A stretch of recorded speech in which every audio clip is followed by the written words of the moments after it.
What's up, guys? Welcome back to the shop. In today's video, I'm going to be making a sloyd. Sloyd, I believe that's how it's pronounced. It's a carving knife used to carve little figurines and stuff out of wood.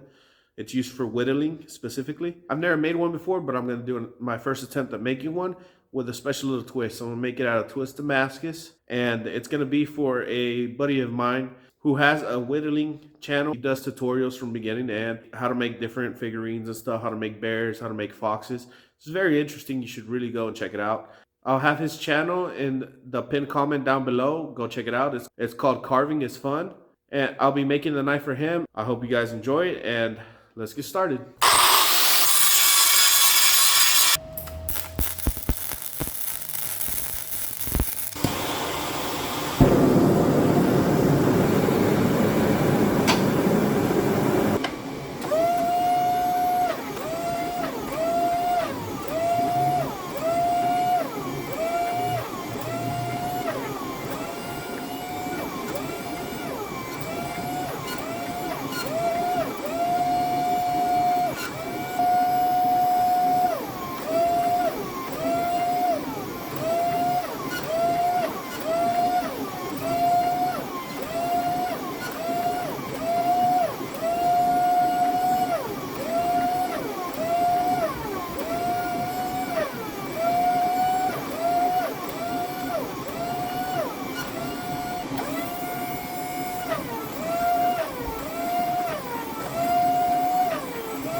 Alright, so I got 2 prepped. I'm gonna put in the ferric chloride to see what kind of pattern I get. Give it a quick little dirty edge, see what we're working with. I know I haven't been showing that I've been working on 2, but I've been working on 2.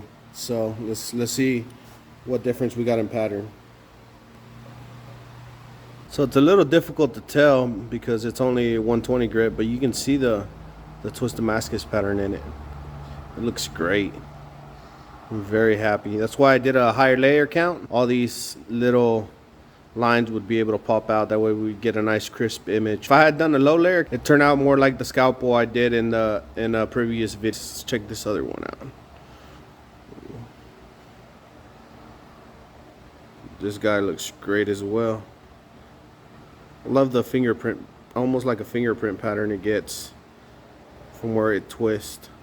This one has a little bit looser pattern than the other one, not as tight, but it looks pretty cool. So I'm going to be doing a Scandinavian grind on these knives. So I'm gonna flatten it out with a file first to make sure I got a nice flat surface to scribe my line, and then afterward try to file it down to 0 with this file.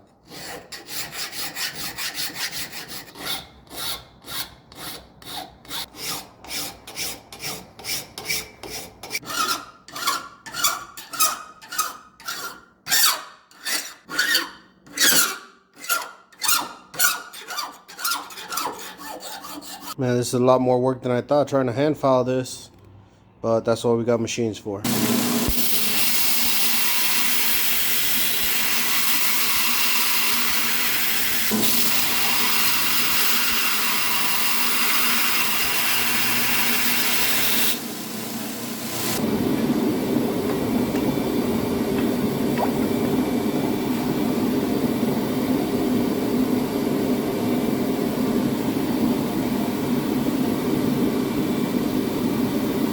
Alright guys, so I bought this Rockwell hardness tester. It goes from 40 to 65. I bought this off of Amazon. I'll have a link in my description if you want to get one. It gives me a small kickback for everyone you get, so that's a great way to help support the channel.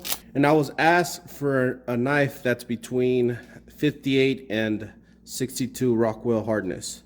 So before I do a temper cycle on it, I'm gonna see what kind of hardness it has straight out of the quench, and I'll test them again after tempering to see what difference there was, if much difference at all. So first I'm gonna be using the 40 Rockwell, which should skate, which it does. Doesn't grab on at all. We're just gonna try them all for shits and giggles. But yep, 45 skates. Now we got 50. 50 also skates. 55 also skates.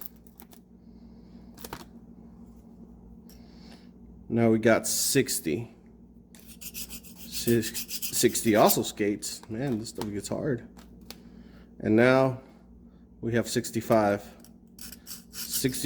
bites. As you can see through the scratch marks right here, 65 does bite, so it's between 60 and 65 currently. We'll test the other one just to make sure. We're just gonna go straight to 60 and 60 skates. It messes up the patterning a little bit, but other than that, I mean, it doesn't bite into it. Now I'm gonna try 65. At 65, it grips. You can feel it immediately. It might skid a little bit more, but it grips. It instantly scratches up the finish. With the power of YouTube magic, they're tempered. Give another. Still skates. Let's try out the 60.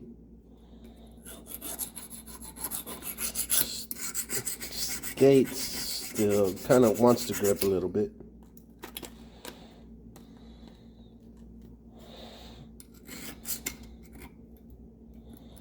And you can feel if I push down on it a little bit, 65 definitely grabs. So it's between 65 and 60 still, but it's more towards the 60 now, which should be perfect. Alrighty. Yeah, grind them and clean them up and get them ready for etching.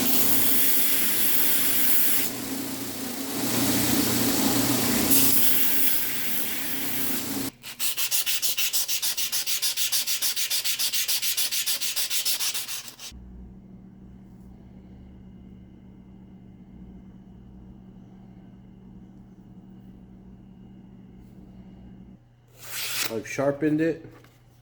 I fully sharpened it on the stone.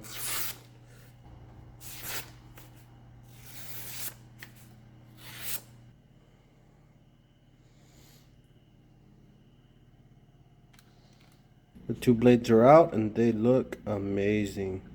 Check out that patterning. Next up, I'm getting a coffee etch ready. That way we can really bring out the contrast.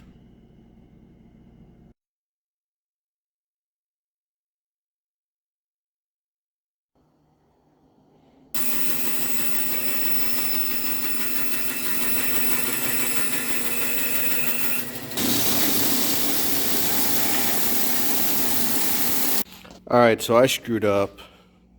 I made this handle just a wee little bit too small. And I scratched my Damascus, so I'm going to have to refinish that, which is okay, it's whatever. But the handle's essentially just going to be too small. You can feel the knife here and you shouldn't be able to feel it, so we're going to have to scrap this handle to make some more. I don't have any more of that wood, so we're going with Purple Heart and some maple, I think it is.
Alright guys, so that's the end of this build. Both came out pretty nice. One's a little bit chunkier than the other because I wasn't sure, you know. I've never made these before, so I decided to go with two different handle grips. This one feels more comfortable for me, but maybe for someone with a smaller hand, this would feel more comfortable. But overall, it's been a very fun experience. It's been very challenging because I've never made something this small or something like this, and it's way different than making a bigger knife. If you liked the video, please consider liking the video. And if you haven't already subscribed, be sure to subscribe. That way you can join the community and keep seeing these awesome builds in your feed. And in the pinned comment down below, I'll have Carving is Fun YouTube channel pinned down. That way you can go to that channel and check out him using one of these knives, one of these two knives. As always, guys, I really appreciate you guys for watching, and I'll see you guys in the next one. Peace.